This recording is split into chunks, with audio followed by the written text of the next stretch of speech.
I love a good argument. Always have.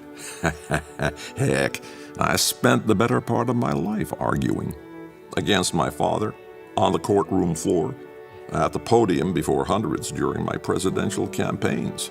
The time I spent in Congress left me gasping for air after long-winded attempts to sway the men inside toward my goals. And no one could give me a better tongue-lashing than my tenacious friend, Frederick Douglass.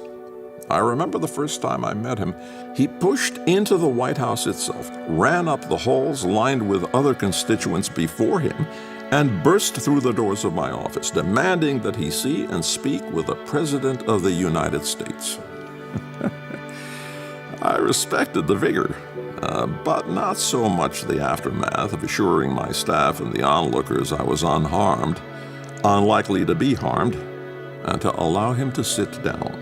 The man proceeded to beset me with details of the black soldiers in the Union Army, who not only received $3 less pay than white soldiers, but were forced to endure despicable acts of horror if taken by the Confederacy as prisoners of war, as many were.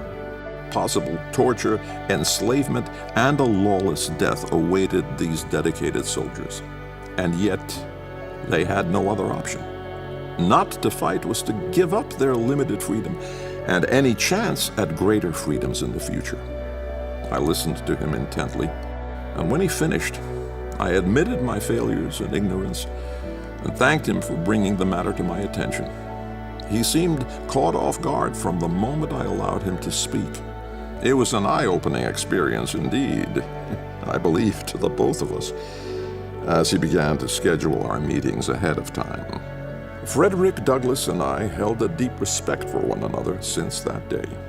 Whatever credit he receives for helping end the atrocities of slavery, he deserves much more. His outspoken fervor and undeniable courage steadily moved the nation toward abolition. We debated, bickered, and verbally sparred to bring about the cause which united us.